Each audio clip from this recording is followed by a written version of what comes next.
โยมท่านสาธุชนคนดีทั้งหลายทุกท่านได้พักฉันน้ำเดินไปเดินมายืดเส้นยืดสายก็ผ่อนคลายลงไปปิกมาอยู่ด้วยกันแถมช่วงสุดท้ายแถมชั่วโมงสุดท้ายร่วมกันไปได้1 ชั่วโมงแล้วอุจาสนทนาฟังธรรมะโทรศัพท์มาแลกเปลี่ยนเฮียนฮูก็ขอบคุณท่านที่โทรมาส่วนญาติโยมที่โทรบัดตันนั่นก็บ่เป็นหยังเนอะเอาไว้ช่วงที่2นี่ก็จะปั่นเวลาให้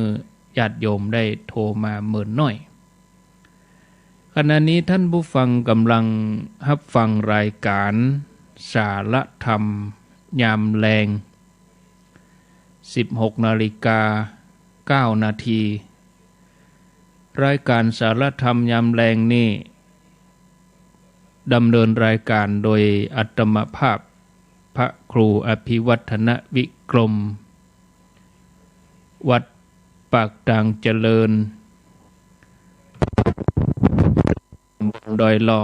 อำเภอดอยหล่อจังหวัดเชียงใหม่เป็นผู้รับผิดชอบดำเนินรายการอยู่ด้วยกันอยู่2 วันวันจันทร์กับวันพุธส่วนวันการกับวันพัดเป็นท่านชัยวัฒน์นาคเสโนแล้วก็วันศุกร์นั้นก็เป็นสามเณรลักษณ์ญาติโยมก็ขอให้เข้าใจสำหรับการจัดรายการตามนี้สลับสับเปลี่ยนกันเปลี่ยนกันเนาะถ้าจะอาตมาตนเดียวก็ยาวลากยาวเนอะก็มันจะอิดแล้วกำเดียวลาศรัทธา5 โมงแรงก็พักแห่ชั่วโมงหน่อย6 โมง13 นาทีเขารบธงชาติแล้วบึดมาแรงมาค่ำเบิดก็ยังจะจัดรายการอยู่นะจัดไปถึง2 ทุ่มอันนั้นจะจัดที่เชียงรายพุ่นแต่ตัวก็นั่งอยู่ปากด่างเจริญเนี่ยนะจัดผ่านออนไลน์เนี่ยวันนี้กับวันพุธเวลาหลังเคารพธงชาติแล้วจัดแตนพระคุณเจ้าที่เป็นอยู่เชียงรายพุ่นก็กำเดียวจบรายการนี้5 โมงแรงก็พักแค่ชั่วโมงปลายเนาะ6 โมงปลายก็จัดรายการต่อไปถึง2 ทุ่ม2 ทุ่มบ่น่ะถึงจะได้พักในวันนี้วันพุธยังแควนน้อยช่วงเมื่อวันนี้มันได้จัดกรรมเจ้าจัดแถมกรรมมาค่ำเนาะแล้วก็ถ้าเป็นเดือนกรกฎาถ้าเดือนกรกฎานี่ก็อาตมาจะได้จัดทุกวันพุธตลอดไปในช่วงปีนี้เนื่องจากว่ามีสถานีวิทยุที่เปิ่นจะรับสัญญาณแถม2 คลื่นโดยในเครือข่ายคลื่นสีขาวนี่ก็จำเป็นจะต้องอูจ๋าจะต้องจัดรายการให้เปิ่นก่อนจนถึงสิ้นปีถ้าว่าอาตมาบ่ได้จัดเปิ่นก็บ่เอาเวลาให้ทำเหาะอ่ะก็เลยจำเป็นต้องได้จัดทุกวันพุธก็เตือวันพุธเมื่อคืน2 ทุ่มถึง4 ทุ่มนี่จะถวายเวลาครูบาอาจารย์เพิ่นหมดอาตมาก็จัดเฉพาะพุธต้นเดือนต่ออันเอาไปเอามาก็เปิ้นเอาเวลาฮื้อเนาะก็ปุ้นที่เมืองแป่ 89.75 กาลเกตเรดิโออำเภอเมืองแป่ตำบลตุ้งโฮงอำเภอเมืองแป่จังหวัดแป่เพิ่นจะเริ่มรับสัญญาณวันที่1 กรกฎาคม 2 ทุ่มถึง 4 ทุ่มทุกวันด้วยนะแล้วแถมสถานี1ก็ที่ 106.25 สถานีวิทยุสัมพันธ์อำเภอเจียงแสนสื่อสาธารณชนคนเจียงแสน FM 106.25ปุ้นอำเภอเจียงแสนจังหวัดเจียงไฮ้ปุ้น2คลื่นนี้จะเริ่มฮับวันที่1กรกฎาคมในช่วงเมื่อคืนในทีมงานของคุณดารุณีนี่เหมือนกันก็เปิ้นถวายเวลาให้เนาะจำเป็นจะต้องได้จัดทุกวันพุธเพื่อที่ว่าจะได้ขอบคุณสถานีเปิ้นโดยสเตือครูบาอาจารย์ตนอื่นๆเปิ้นเข้ารายการปุ๊บเปิ้นก็มากองเปิ้นมาเปิ้นจะเข้ารายการของเปิ้นไปเลยอะกะแล้วก็บ่ได้เอื้อนได้อู้ได้เอ่ยสถานีก็อาตมาก็จะจัดวันพุธเมื่อคืนโอ้ประเด็นนี้ตั้งใต้นี่มืดครึ้มที่ไหนฝนตกพ่องกาอย่างได้กาก็ย่ำหูเน้อญาติโยมพอสถานการณ์ก็พยากรณ์อากาศเปิ้นก็บอกว่าจะมีอยู่นะฝนนี่จะมีอยู่ฝนนี่บ่ถึงที่จะต้องทิ้งช่วงเมินเนี่ยช่วงก่อนนั้นก็ตกมาวัน2วันเนี่ยแดดออกก็ยังเป็นจังหวะให้เฮาได้ซักผ้าตากผ้าเนาะศรัทธาญาติโยมท่านทั้งหลายถ้ามันซึงอยู่เมินนี่ก็ลำบากเหมือนกันการเดินทางการสัญจรไปมาหมู่ที่เปิ้นตากครัวการเกษตรตากผ้าทำงานตามกลางแจ้งนี่ก็ลำบากอันนี้ตกผ่องแดดผ่องอีกก็ดีเหมือนกันก็จะดูเพิ่นน่ะนะไปเดือนเนี่ยเดือน10 11 12ค่ำนั่นนี่เราดูเพิ่นแล้วก็เนาะเข้าวัดซาก็ข้างแหมเดือนเนี่ยญาติโยมท่านทั้งหลายเฮาก็มาตั้งอกตั้งใจกันที่จะประกอบบุญกุศลในช่วงพรรษาบุญเป็นเครื่องแห่งความสุขเป็นความสำเร็จตั้งแต่สมบัติโลกิยะจนถึงสมบัติโลกุตระการบำเพ็ญบุญญาธิการไว้ในอดีตนับพบนับชาติบ่ถ้วนก็เพื่อเป็นเสบียงในการเดินทางข้ามห่วงแห่งทุกข์แห่งสังสารวัฏบุญที่เฮาทำกันนี้ญาติโยมจะส่งผลให้เฮาที่เวียนว่ายแต่เกิดอยู่ในสุคติภูมิส่งผลให้เฮาได้สร้างบารมีได้อย่างสะดวกสบายบุญจะเป็นภลวะปัจจัยเป็นวิสัยนำส่งให้เฮาได้หูธรรมะอย่างง่ายญาติโยมท่านสาธุชนท่านทั้งหลายจะเล่าเรื่องให้ฟังเรื่องบุญเรื่องกุศลนี่นะใน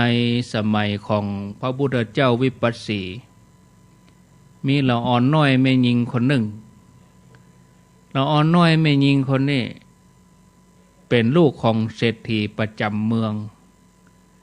ในขณะที่กำลังนั่งเล่นอยู่กับเจ้าหมูนั่งเล่นอยู่กับเพื่อนที่หน้าบ้านตามปกติก็ไปเล่นอย่างนี้ทุกวันละอ่อนน้อยนี่ก็หันใส่พระพุทธเจ้าวิปัสสีกำลังบิณฑบาตที่พระนครพันธุวดีโดยละอ่อนคนนี้เธอเป็นคนที่ฉลาดเพียงได้หันพระเดินผ่านมาหน้าบ้านละอ่อนนี่ก็เกิดความเลื่อมใสเดินตรงเข้าไปไหว้ด้วยความเคารพในขณะที่ทำความเคารพนั้นละอ่อนน้อยเธอก็สังเกตหันว่ายังบ่มีผู้หนึ่งผู้ใดถวายภัตตาหารเลยละอ่อนนี่ก็เอาขนมที่ของตัวเก่าน่ะเอาใส่บาตรพระจนเต็มโดยจิตเริ่มใส่ในพระพุทธเจ้าวิปัสสีแล้วก็การทำบุญถูกเนื้อในบุญครั้งนั้นเมื่อเจริญวัยใหญ่ขึ้นมาใจชีวิตในโลกมนุษย์จนหมดเสี่ยงอายุไขย่าฮื้อละอ่อนน้อยแม่หญิงคนนี้ไปเกิดในสวรรค์จันดาวดึงส์เป็นเทพนารีเป็นมเหสีของท้าวสกะเทวราชไปเกิดบนสวรรค์จันดาวดึงส์ถึง30 กว่าครั้งแล้วก็ลงมาได้อัตภาพของความเป็นมนุษย์ ได้เป็นมเหสีของพญาเจ้าเมืองแถม50 ครั้งตัวเธอปรารถนาสิ่งใดก็สมหวังตลอดชีวิตของการเวียนว่ายตายเกิดในสังสารวัฏตัวเธอบ่เคยตกในอบายภูมิเลยวนเวียนอยู่ในสุคติภูมิตัวอันเมื่อมาถึงภพชาติสุดท้ายมาถึงสมัยพระพุทธเจ้าของเฮาสมณโคดมนี่ละอ่อนแม่หญิงคนนี้ก็ได้มาเกิดในตระกูลพราหมณ์ตัวเธอมีชื่อว่านางโรหินีนางโรหินีเกิดอยู่ในเมืองเวสาลีเมื่อมาเกิดก็เป็นที่ฮักของหมู่ญาติได้เนาะทรัพย์สมบัติในบ้านของเธอก็มีนักสมบูรณ์เกิดมาสมบูรณ์วันหนึ่งเมื่อมีโอกาสได้ไปอาบน้ำฟังธรรมของสำนักพระภิกษุก็ตัวเธอก็ได้ฟังเกี่ยวกับความบัดเที่ยงของสังขารเธอตั้งใจพิจารณาธรรมเอาใจไปตามกระแสธรรมทำใจหยุดนิ่งก็สามารถหู้จริงหู้แจ้งตามความที่พระได้แสดงธรรมในที่สุดแม่หญิงนะบรรลุโสดาบันเนี่ยท่านผู้ฟังธรรมะนี่เป็นประจำกัดเพศประจำกัดวัยนะได้ไปฟังธรรมเป็นโสดาบันเรื่องความบัดเที่ยงของสังขารเนี่ยนะเมื่อปิกไปบ้านก็บำเพ็ญนาที่จะอยู่ในการครองเรือนแถมต่อไปเพราะหันว่าตลอดชีวิตที่ผ่านมานับพบนับจัดบ่ทวนนั่นก็บ่มีสาระแก่นสารอะไรยังเนาะเธอก็ได้เสวยความเป็นใหญ่มาในมนุษย์สมบัติหมดแล้วแม้แต่สวรรค์สมบัติก็เป็นใหญ่มาแล้วบัดเดี๋ยวนี้ก็มุ่งนิพพานสมบัติจะขอสละตัวเองปลีกวิเวกพ่อก็บ่อนุญาตนะพ่อบ่อนุญาตตัวเธอก็บ่น้อยอกน้อยใจอย่างใดแล้วก็มันป่อมันระลึกถึงกุลของพระพุทธเจ้ามันระลึกถึงกุลพระรัตนตรัยป่อฟังอยู่เป็นประจำตลอดเวลาเพราะว่าผู้เป็นป่อนี่เป็นพราหมณ์เคร่งครัดในเรื่องของศาสนพิธีผู้เป็นป่อก็เลยปรารถนาจะให้ลูกเปลี่ยนจากพราหมณ์มาเป็นพุทธเมินเข้าผู้เป็นป่อนี่ก็สงสัยว่าเป็นจะใดลูกสาวของเฮานี่ยังมาศรัทธาพระพุทธเจ้ายังมาเลื่อมใสพระรัตนตรัยก็เลยอดบ่ได้ก็ถามว่าลูกเฮ้ยลูกรับก็อู้ถึงพระพุทธเจ้าตื่นก็อู้ถึงพระพุทธเจ้าพระพุทธเจ้าคือสมณะเหล่านั้นที่ลูกได้ระลึกถึงเนี่ยหันทีลูกก็ใครบวชเป็นสมณะเหรอกะโลหินีเฮ้ยลูกนะลูกถวายข้าวน้ำอย่างสมบูรณ์แก่สมณะเป็นประจำพ่อก็มาขำใจพ่อขอถามลูกว่าเพราะเหตุใดหมู่บรรดาสมณะเหล่านั้นเป็นที่เคารพฮักบูชาของลูกหมู่สมณะบ่ชอบทำงานขี้ข้านกินแล้วก็นอน อาศัยแต่ของผู้อื่นเลี้ยงชีพเพราะเหตุใดสมณะเหล่านั้นเลยเป็นที่เคารพแก่ลูกนะพ่อที่เป็นพราหมณ์ก็เลยถามลูกจะอีกลูกสาวเมื่อพ่อถามก็เป็นโอกาสที่จะได้ตอบพ่อนางโรหินีก็ตอบพ่อไปว่าคุณพ่อสมณะในพระพุทธศาสนาเนี่ยมีกุลต่อลูกทักขินายโยเป็นเนื้อนาบุญ อันเลิศบ่มีนาบุญอื่นใดยิ่งกว่านะสมณะทั้งหลายเปิ้นฮักงานนะป่อเปิ้นบ่ใจขี้ค้านนะเปิ้นสร้างบารมีเปิ้นปรารภความเพียรเปิ้นทำงานที่ประเสริฐงานที่ประเสริฐของเปิ้นนั่นคือการขจัดกิเลสอาสวะเนอป่อเนอเปิ้นเพียรละราคะโทสะโมหะสมณะเหล่านั้นเปิ้นบ่ได้เกลียดค้านอย่างที่ป่อเข้าใจเนาะสมณะเหล่านั้นก็เลยเป็นที่ฮักเคารพของลูกสมณะทั้งหลายกำจัดบาปอกุศลคือโลภโคตรหลงทำแต่งานที่สะอาดก็เลยละบาปได้ทั้งหมด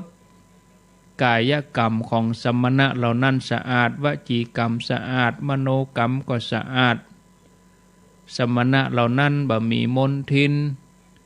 บริสุทธิ์ถึงภายในภายนอกเหมือนหอยสังเหมือนมุกนะป่อเนี่ยเมื่อป่อได้ยินลูกสาวกล่าวอู้ถึงกุลสมณะโอ้บ่เคยได้ยินได้ฟังมาก่อนก็รู้สึกอัศจรรย์ใจลูกเฮานี่เป็นคนหนุ่มเป็นสาวเด้ๆโอ้มาอู้อย่างอีกกับเฮาเห็นนี่ก็ถามต่อไปแถมว่าสมณะที่ลูกเคารพนับถือนั่นมีกุลอันอย่างแถมนะนางโรหินีก็บอกป่อว่าสมณะของลูกเปิ้นเป็นพหูสูตรเปิ้นฟังมานักเปิ้นมีความทรงธรรมเป็นอยู่โดยธรรมมีจิตเป็นอารมณ์เดียวมีสติย่อมหูอัดหูธรรมเบาอู้เรื่องไร้สาระสมณะเหล่านั้นอู้โดยปัญญาบ่ฟุ้งซ่านสมณะเหล่านั้นหลีกออกจากบ้านปลีกวิเวกก็บ่ได้เหลียวดูบ่ได้กังวลในบ้านบ่มีความอะไรสมณะเหล่านั้นบ่ได้เก็บสะสมเข้าไว้ในยุ้งฉางบ่ได้สะสมไว้ในหม้อ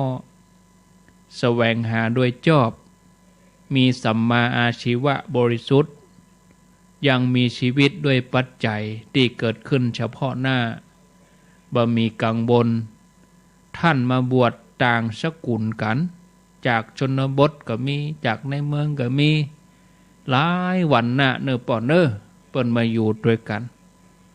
เมื่อเปิ้นมาอยู่ด้วยกันเปิ้นก็ฮักกันเอื้อเฟื้อกันบ่ทะเลาะวิวาทกันเหมือนเจ้าโลกเฮาทั่วไปนะป่อนี่ป่อก็ถามว่าโรหินีลูกป่อลูกมีความเชื่อแล้วก็มีความเคารพแห่งกล้าในพระพุทธพระธรรมพระสงฆ์ลูกเกิดมาในสกุลเพื่อประโยชน์แก่หมู่เฮาโดยแท้ลูกรู้จักพระรัตนตรัยดีว่าเป็นบุญอันเยี่ยมสมณะเหล่านั้นคงจะรับทักขินาทานของลูกเฮาเพราะอาศัยบุญเป็นที่ตั้งคงจักมีความไพบูลย์แก่หมู่เฮาเมื่อลูกสาวหันว่าป้อใจอ่อนป้อมีความศรัทธาเลื่อมใสในพระรัตนตรัยแล้วเธอก็แนะนำให้ป้อไปนิมนต์พระพุทธเจ้าพร้อมกับพระสงฆ์ให้มาฉันที่บ้านป้อก็ทำตามที่ลูกขอโดยใจลูกก็ไปนิมนต์พระพุทธเจ้ามาในที่สุดก็น้อมนำเข้าถึงพระรัตนตรัยมีพระพุทธพระธรรมพระสงฆ์เป็นสรณะ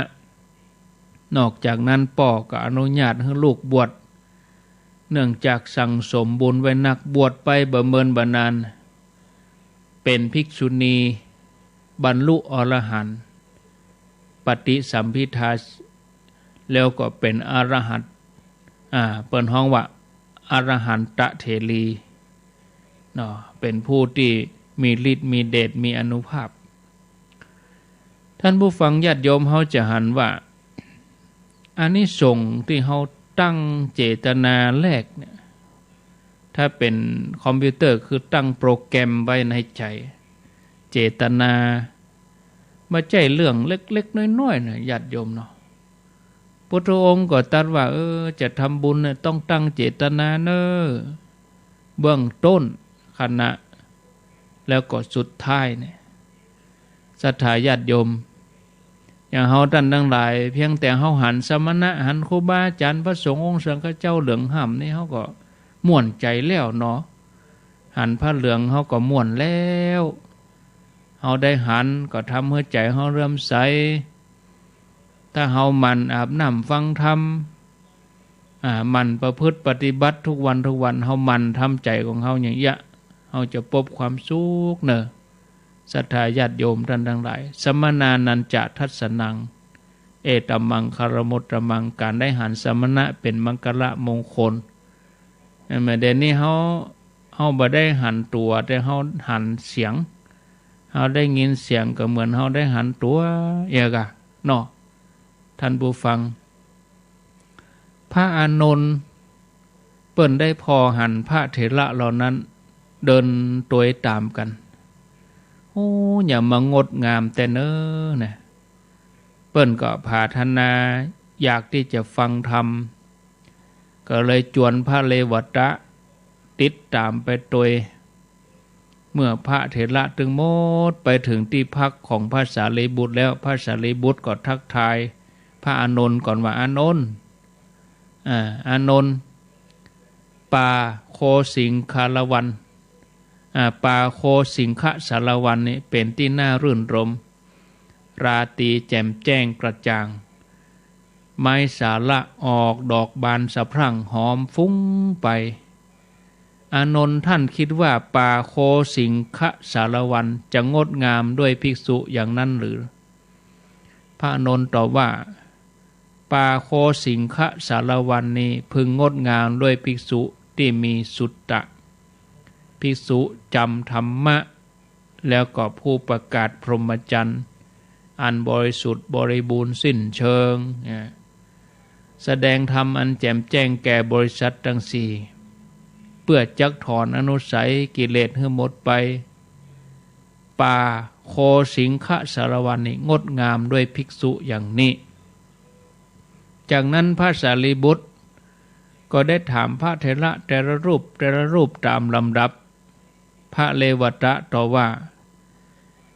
ภิกษุผู้มีความยินดีในที่หลีกเล่นปฏิบัติเจโตสมณะบ่เหินห่างจากฌานเจริญวิปัสสนาจะทำให้ป่าโคสิงคสารวันงดงามส่วนพระอนุรุทธะท่านก็ตอบว่าภิกษุผู้ตรวจดูโลกธาตุปันหนึ่งด้วยดวงทิพยจักษุหันสัตว์ทั้งหลายกำลังจุติกำลังอุบัติเกิดขึ้นในจักรวาลทั้งหลายยังจิตให้สังเวชในวัฏภัยเจริญวิปัสสนาพึงทำให้แจ้งซึ่งโลกุตตรธรรมจะทำให้ป่านี้งดงามส่วนท่านพระมหากัสสปะเถระผู้ที่ได้บำเพ็ญธุดงควัตรเป็นปกติท่านก็ตอบว่าป่าโคสิงคสารวันนี้พึงงดงามด้วยภิกษุผู้บิณฑบาตเป็นวัดผู้ถือผ้าบางสุกุลเป็นวัดเป็นผู้ที่มีความปรารถนาน้อยฮักสันโดษชอบสงัดบ่ได้คลุกคลีกับหมู่คณะมันประกอบความเพียรถึงพร้อมด้วยศีลสมาธิปัญญาวิมุตติญาณทัสสนะส่วนพระมหาโมคคัลลานะท่านก็ตรัสว่าป่าโคสิงคสารวันจักงดงามด้วยภิกษุที่กล่าวอภิธรรมกถาถามตอบซึ่งกันและกันโดยที่บ่หยุดพักเลยจากนั้นพระมหาโมคคัลลานะก็ถามพระสารีบุตรพ่องป่านี้จะงดงามอย่างไรพระสารีบุตรก็ตรัสว่าภิกษุในพระศาสนานี้บ่เป็นไปตามอำนาจของจิตแต่ยังจิตให้เป็นไปในตามอำนาจได้เมื่อภิกษุนั้นหวังจะเข้าฌานใดเวลาไหนบ่ว่าจะเป็นเวลาเช้าเวลาเที่ยงเวลาเย็นก็สามารถเข้าสมาบัตินั้นได้ดังใจปรารถนา เปรียบเหมือนพระราชาหรืออมาตย์ที่มีผ้าอยู่นักมากมายหลายสีอยู่เต็มหีบเมื่อต้องการจะห่มผ้าสีใดผืนไหนเวลาใดก็เอามานุ่งห่มได้สมปรารถนาป่าโคสิงคะสารวันจะงดงามด้วยภิกษุอย่างนี้เมื่อพระเถระผู้ทรงคุณธรรมทุกรูปได้สนทนากันถึงเรื่องป่าโคสิงคะสารวันอันงดงามโดยข้อวัดปฏิบัติต่างๆของภิกษุพระสารีบุตรก็ออกความหันว่าเฮาหมู่เฮานี่ต่างก็ตอบตามปฏิภาณของตัวเองไปเฮาไปเข้าเฝ้าพุทธเจ้าแล้วก็กราบทูลเรื่องนี้ให้พระองค์ทรงพยากรณ์เถอะแล้วเฮาจะได้จำสิ่งที่ถูกต้องที่สุดเอาไว้เสร็จเรียบร้อยพระเถระทุกรูปก็ปากันไปเข้าเฝ้าพระเจ้าถึงที่ประทับโดยที่พระสารีบุตรเป็นผู้กราบทูลเรื่องราวทั้งหมดที่สนทนากันอยู่ทูลถามถึงกรรมของพระเถระรูปไหนเป็นกรรมที่สุภาษิตพระองค์ก็ตรัสชมพระเถระทุกรูปว่าจากกรรมอู้ของพระเถระแต่ละรูปต่างก็เป็นสุภาษิตเหมือนกันทั้งนั้นเพราะแต่ละรูปปฏิบัติตามปฏิปทาของตัวเองที่ได้อู้ออกมาจากนั้นพระองค์ก็พยากรณ์ว่าภิกษุในศาสนานี้กลับจากบิณฑบาตฉันภัตตาหารเสร็จแล้วนั่งสมาธิตั้งกายตรงดำรงสติมั่นตราบใดที่จิตของเฮายังบ่หมดจากความถือมั่นยึดมั่นยังบ่หลุดพ้นจากกิเลสตราบนั้นเฮาจะบ่ลุกจากที่นี่เลยดูก่อนสารีบุตรป่าโคสิงคะสารวันพึงงดงามด้วยภิกษุอย่างนี้แลภิกษุทั้งหลายได้ฟังพระองค์ทรงตรัสแล้วต่างก็ปากันชื่นชมเป็นที่สุดว่าดำรัสของพระองค์นั้นเป็นการอนุเคราะห์ภิกษุผู้มาทีหลังผู้มาภายหลังที่จะได้น้อมนำมาปฏิบัติตามในการประลบความเพียรเพื่อเจริญสมาธิภาวนาว่าหากว่ายังบ่ได้บรรลุธรรมก็จะบรรลุจากที่นี่ซึ่งแนวนี้ญาติโยมเวลาไปปฏิบัติที่วัดพระธาตุสีจอมทองในหลักสูตรวิปัสสนาจารย์เนี่ยก็เหมือนจะมีเหมือนกันเปิ้น5อธิษฐาน3 วันอธิษฐาน7 วันดับตรงนั้นถ้าว่ายังบ่แจ้งกับบรรลุจากที่นี่บ่แจ้งในที่นี่บ่ใช่ว่าแจ้งตี 3 ตี 4นะบ่แจ้งในธรรมนะถ้ายังบ่ฮู้แจ้งในธรรมก็บ่ลุกจากที่นี่เดินยืนเดินอยู่นั่นขึ้นหุ่งเนี่ยศรัทธาญาติโยมจากเรื่องที่เฮาพิจารณาเนี่ยเฮาจะหันว่าแม้แต่พระอรหันต์ที่เปิ้นหมดกิเลสแล้วเปิ้นก็ยังมาหมั่นสนทนาธรรมกันเนาะเปิ้นยังหมั่นมาอู้กันพอต่างก็ฮู้ว่าการอู้สนทนาธรรมกันเป็นประจำเนี่ยจำเป็นที่มาแห่งปัญญาแล้วก็ความสุขความเจริญในธรรมยิ่งขึ้นไปฉะนั้นญาติโยมก็ขอให้เฮามันอาบน้ำฟังธรรมเข้าหากันก็มันอู้ธรรมะนะเรื่องราวที่จะยกใจของเฮาเข้าไปสู่การปฏิบัติให้นักเตรียมตัวที่จะเข้าวัฏฏะมันเอาจิตเอากายเอาวาจาของเฮาเนี่ยมาอู้แต่เรื่องที่ดีอันเรื่องที่มันบ่ม่วนหูบ่ท่าเอาเข้ามาในใจละนะอย่างบางทีญาติโยมเขาจ้างมาอู้เหมือนกันบางทีก็มาอู้มาหยังพ้องอาตมาก็พยายามปฏิเสธไปอันนี้มันบัดได้เจริญใจมันบัดทำให้เกิดปัญญาเนาะเอาบัดต้องไปซ่องหาแล้วเรื่องเหล่านี้เอาบัดต้องเอามาเข้าในใจเขาแล้วนะศรัทธาญาติโยมมนุษย์เฮาเวลาเฮาเข้าหากันเฮาก็ถามหากันพ้องด้วยความถามสารทุกข์สุขดิบญาติโยมขอโทษนะเทวดาเพิ่นก็ไปอู้กันเหมือนกันเปิ้นอยู่บนจัดก่อนไปทำบุญอันหยังมาท่านเทวดา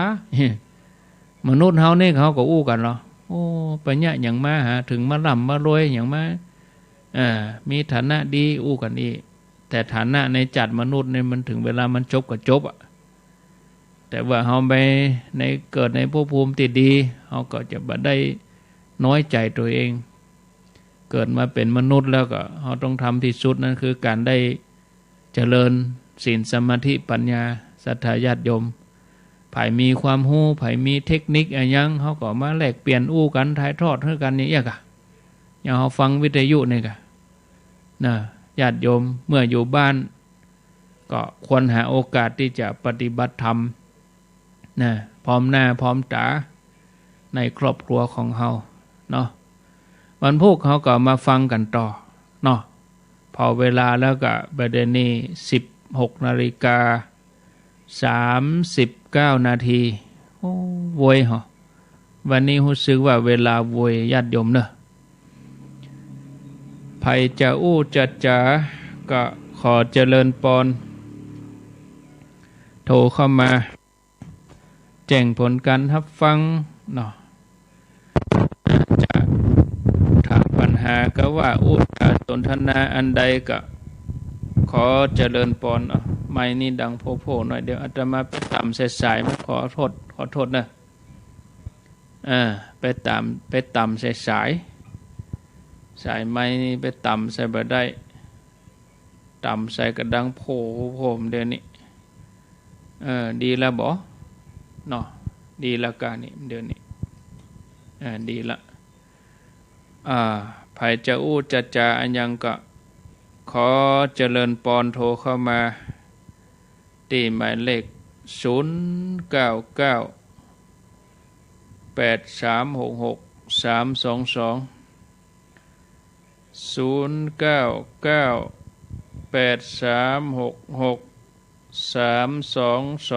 เอามีเข้ามาอุจาสนทนาจะถามปัญหาก็ขอเจริญปอนเลยแจ้งผลกันรับฟังก็เข้ามาอุจาสนทนาเนาะญาติโยมชัดกำชัดกาอินะโอ้เริ่มมืดมาเลยนี่ฝนจะตกให้กานี่ตกมาก็ดีนะจะได้เย็นดีเจริญปอนไหว้จ่าเจ้าโอ้ท่านพระครูวันนี้จักพอดีติดเป็นอันแรกก่อนโอ้ได้เบอร์ 1เลยเจ้าถ้าเราไปอู้คนแบบมาฟังธรรมไปนี่นะอู้ก็ไร้สาระมาหูเรื่องกันโอ้คนละอย่างแม่แควะหน้าแควะตาเอาไปลงตุลงเจ้าอันอีโอ้คนละภาษาเจ้าเขาต้องไปอู้คนที่มาฟังธรรมด้วยกันคนแล้วแม่ไปฝ่ายหินนะไปปะพี่น้องเลี้ยงป่าเป้าโอ้คนดีอู้กันม่วนใจอู้กันม่วนเอาเข้าแม่มาแหมขนมเส้นที่ว่ามาใครแม่เอามาแหมเนี่ยแล้วเข้ากันดีแม่บอกมันทุกคนรักษาต้องไปอู้กับคนดีเข้าวัดเข้าวานี่นะอันกะธาตุตรงกันไปไหนนี่นะโอ้ยากเฮ้ยยากก็มันนั่นหล่อกิเลสที่เขาโคตรนะแควะหน้าแควะตาแม่เขาต้องไปถือสาอย่างแล้วแม่มาโคตรแม่มาเครียดแม่ฟังว่าโอ้นึกถึงพ่อครูอ่ะจ่วยยี่ผ้ากับมีแม่หนังยี่ผ้าไม่ฟังทุกตรงทุกองค์ดีแล้วก็เจ้าสาธุนะเจ้าปาลานเนาะเจ้าสาธุปาลานสันทรายโอ้สันทรายนี่อันได้1แล้วนี่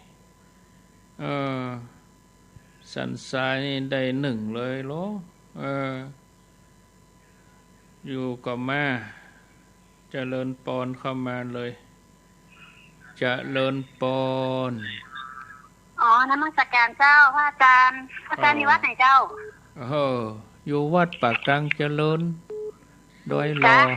พอดีโยมฟังแถวดอยขุนตาลนะเมืองไม่ทายไม่เจ้าดอยขุนตาลฟังในรถกะฟังดินในบ้านจะทำงานตัวต่อพัดลมมาตัวกำลังฟังนี่กันนี่กำลังเปิดเจอครั้งแรกเจ้าครั้งแรก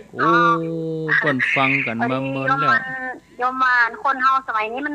อริยสัจสี่กับมรรคมันมีในตัวอยู่แล้วเนาะอาจารย์เนาะที่เขาค้นบ่เจอไงลองเล่ามาเหรอ ลองกล่าวลองอู้ให้ฟังก็มีถ้าเกิดมันก็มีตุกเลยนะพระอาจารย์เนาะก็มันก็มาเจอเหตุของตุกก็คือความอยากได้อยากมีอยากเป็นนะเก่าก็เป็นชีวิตประจำวันของคนเฮาแล้วมันมองมาเห็นกันไปคว้าหาสิ่งที่มันเป็นตุกถ้าเขาเจอเส้นทางดับเรือแห่งตุกก็คือสบายอยู่โดยพอเพียงแล้วก็จะเจออุเบกขาวุฒิสุดเจ้านี่อันนี้เราชีวิตประจำวันเลยเนอะชีวิตที่ผ่านมาเลย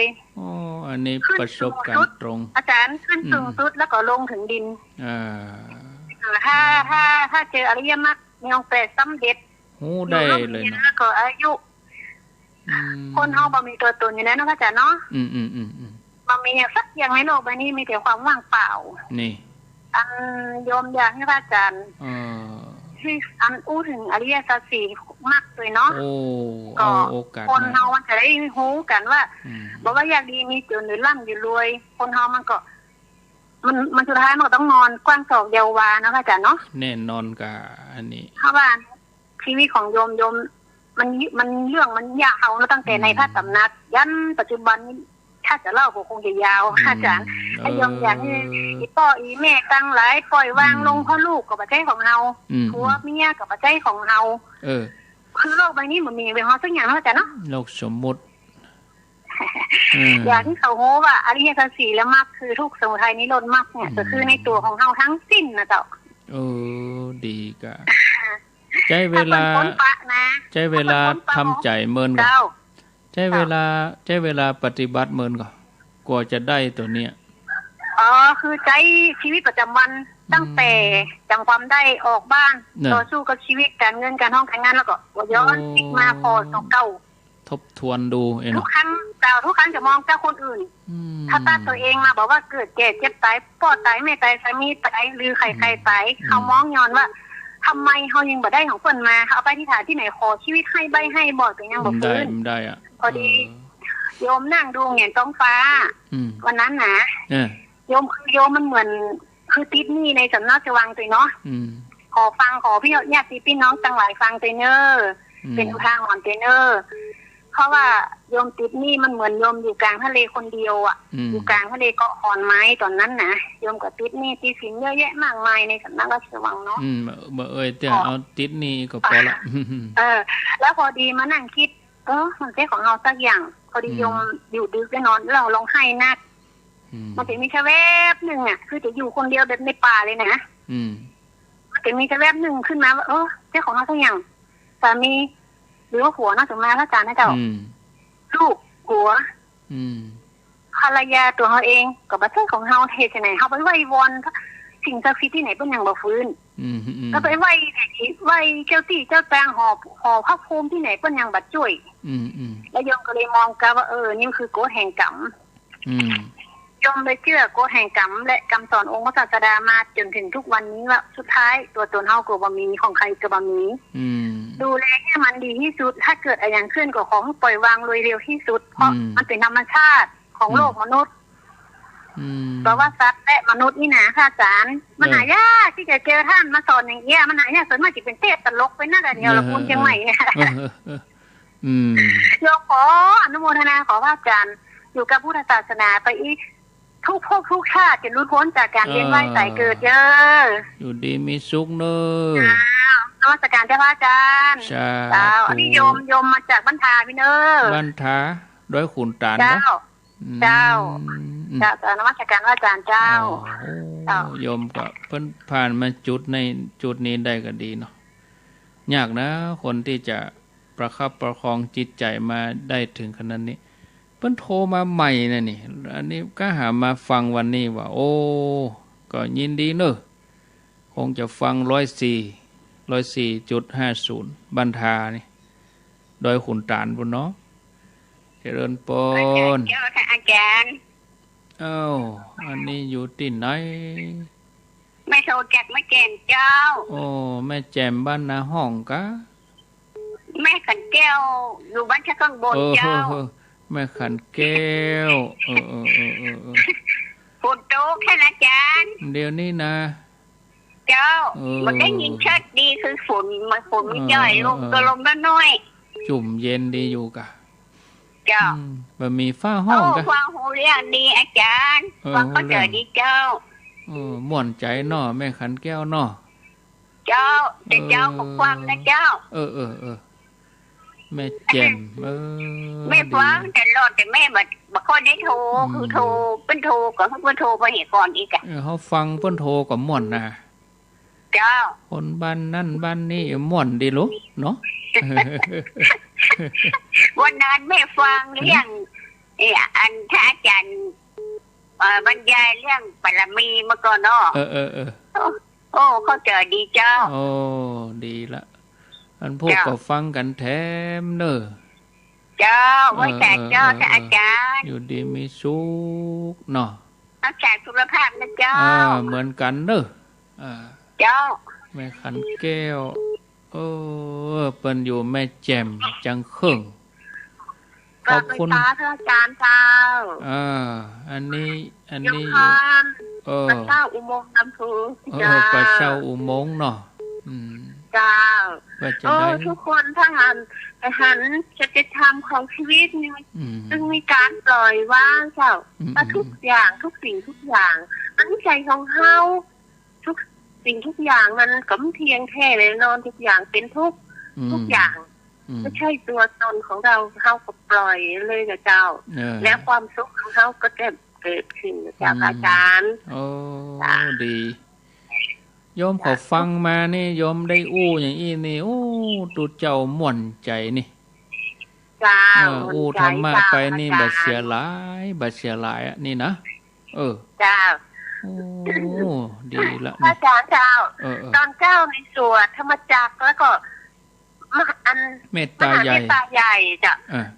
แต่ทำน้องนี่มวลนะเจ้าอาจารย์ตามปกตินิยมจะสวดธรรมดาจ้ะแต่ถึงรอบวันนี้นี่ได้ตึกสวดตัวเนอะอุปรินายะถึงสตาเนาะโยมว่าถ้าได้จึงจบก็ดีนะจ๊ะจนถึงวินิปาติกาคุณนะจ๊ะสวดตัวเนอะกันนี่นะตี 5นะเนอะเจ้าตี 5จันทร์ถึงศุกร์ตี 5จ้าโยมจะสวดทุกวันจนจำได้หมดจึงต้องไปดูหนังสือแล้วจ้าอาจารย์จ้ะอย่างเงี้ยอย่างเอี้ยเนอะจ้าโยมฟังทุกวันนะจ้าดี มาประมาณตี 5นะจ้ะโยมจะเปิดแล้วฟังเลยจ้ะพอดีได้ผลกำลังใจพระอาจารย์เนอะเจ้ากราบสาเจ้ามันพวกก็สวดแถมสวดกันไปจนโยมเขาได้กำปากนะแล้วก็วันเข้าพรรษานี่จะถามว่าไผสวดยังได้เนาะเอาก็อันนี้คือความสุขใจนะญาติโยมสวดเกิงชั่วโมงวันไหนเกิงชั่วโมงธรรมจักรกับแผ่เมตตาใหญ่เนอะเอาหนังสือมากางเลยกางอ่านไปตัวเลยบ่เว้ยบ่จ้าทำนองจัดปเดียจับจัดเดียเจริญปนมาสการเจ้าโอ้อันนี้ย้ายหยังชื่อหยังย้ายพ่อร้องไว้แดงจากกระแป้งเชียงใหม่อายุเท่าใดแต่ว่าอายุ79อยู่แต่ว่าเนาะแต่ว่าอายุเท่าใดแต่ว่านี่ก็79วันนี้79แห่มกี่วันโอ้ยายพรนี่ก็เป็นแฟนแน่นหนาเนอะนี่นะติดตามกูเจ้ากูแรงเนาะเจ้ากูแดงเจ้านี่กันจ้ะเมื่อคืนก็ฟังเนาะคืนก็ฟังแล้วฟังคำมาขายเขียดด้วยขายเขียดปุ่นถึงอันปุ่นท่านสมัครเขาปุ่นเนาะน่าจ้ะอาจารย์ทวัฒน์เน้นลักพิษสมัยปุ่นน่ะกะก็มันถ้าบ่าโทรไปห้องคิกๆอย่างยุ่มได้แล้วเนาะบ่มาได้ละบ่โทรไปนี่ห้องอยู่บ่ได้แล้วกำโทรศัพท์มาเลยเนาะดีแล้วเนอะยายพรเนอะเด็กก็ชื่อลุงยองห้องคิกๆอย่างอายุมันยืนยาว เจ้าอยู่ดีมีสุขคนเฒ่าเพิ่นอารมณ์ดีแจ่มใสกับเป็นยาปากหนึ่งนะเจริญปนไปสาเจ้ารายงานตัวเป่าเจ้าแม่กันทันนี้กะเจ้าใจแล้วเจ้าแม่กันทันนี้ใส่ยักตามดูทุกตนทุกองค์เจ้ายังเป่าฝนตกก่อมเดี๋ยวนี้ตกเจ้ากำลังบดมือเจ้าเบิดก็ฟังกันแท้แม่ขจารย์โมเดิร์นเจ้าแม่แล้วเจ้าสาธุเดี๋ยวก็พักแค่ชั่วโมงปลาย6:10ก็มาฟังแถมเจริญปนเจ้าโทษจากที่ไหนพี่นางอวนเจ้าสังกัดแม่นางอวนเจ้าลองกล่องเข้าชัดเจนดีจ้า104เจ้า104เนาะเจ้า104.50แม่นางอวนสบายดีแล้วกะมันยังแฟร์แล้วเจ้าดีพ่อมันปกติได้ด้วยเจ้ารักษาสุขภาพว่าก็ไปอีก2 3ฟังท่านมันอยู่หัววันที่2พุทธเจ้ามันไหว้พระสวดมนต์เด้อแม่อ้วนเจ้าสวดที่ว่าเจ้ามนต์แผ่เมตตาเจ้าจริงเย็นเจ้าเข้าวัดเจ้าเย็นเจ้าดีกะเจ้าพระเจ้าก็ลงมาบิณฑบาตก็ลงไปใส่บาตรทำกรรมเจ้าดีแล้วเอาธรรมะหล่อเลี้ยงจิตใจเนอแม่อ้วนเนอเจ้านอนบรรลับก็สวดเจ้าสวดถ้าสวดก็นอนบรรลับจ้ะถ้าสวดแล้วก็นอนหลับดีจ้ะนี่ก็ธรรมะรักษาบุญกรรมบุญโจเนอแม่เจ้าสาธุแม่นางอ้วนนี่เปิ้นบ่ค่อยสบายก็มีธรรมะเนี่ยก็เป็นตัวหล่อเลี้ยงจิตใจเปิ้นนะคนเฮามันต้องมีติเปิ่งเนาะติเปิ่งตั้งใจเอามีเข้ามา0998366322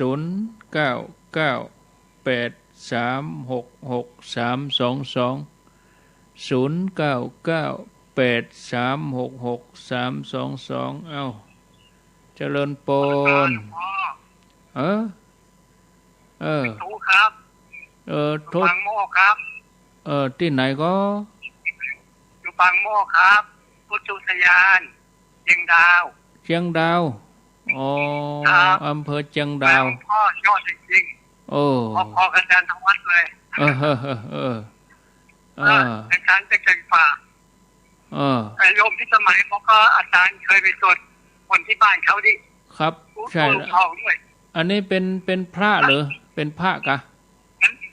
เป็นพระภาคกลางครับสมุทรสงครามแต่ไปอยู่ข้างบนเนี่ยครับอยู่เชียงดาวประมาณ8 ปีชื่ออะไรพระคุณเจ้า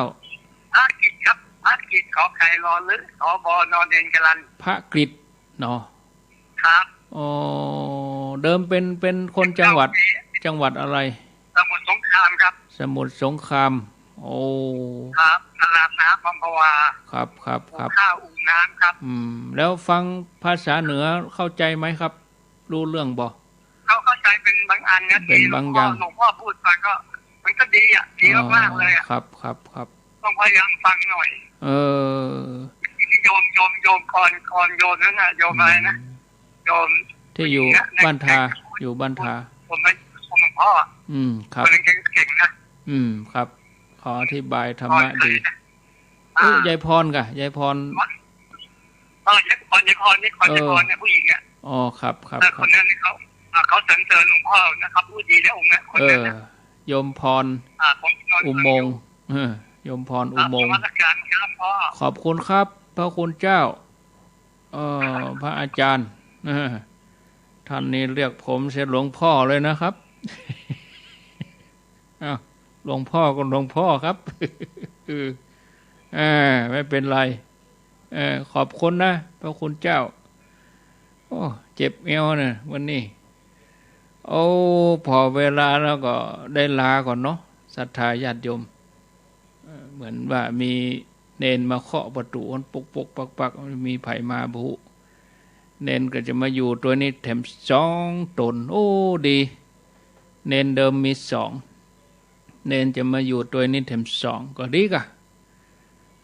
มาช่วยกันแจกเป็นโตมาช่วยกันกวดขี้โค แต่ว่าอุ้ยเปิ้นเอามาฝากขอเน้นมาอยู่ตัวได้ก็มากะเนี่ยจะไปการเนอะ มีข้อแม้ว่าห้ามลูกขวายแล้วก็ต้องมันกวาดขี้โคมันการเนอะอีนะทดลองงานก่อน7 วันนี่เนาะก็เดี๋ยวบุคลากรก็ร่อยหลอพระเน้นก็บ่ใครมีเขามาอยู่ตัวก็เดี๋ยวเนาะอาตมาก็ผาธนาเหมือนกันนะอินโดเนนมี2 ตนใจเป็นโตบินทบาทในจะกวดขี้โคทำมันยังแหมเน้นมาอยู่ตัวก็จะเบาไปเนาะเบาแหงไปช่วยกันเหมือนไม้เนี่ยเขาช่วยกันแบกกันหามมันก็เบาไปหรอหาม2 คนมันก็อิดนะพอเวลาละมดลงไปอาตมาลาไปก่อนเน้อญาติโยมเน้อปะกันแถมไม่นอวันผูกมาเจ้า2 เวลาตี 3กับตี 4แล้วก็ถ้าตี 4ถึงตี 5ท่านสาธิตอาตมาจะเข้ารายการตี 5ถึง 6 โมงสวดธรรมจักรแล้วก็แผ่เมตตาใหญ่ขอบคุณทุกท่าน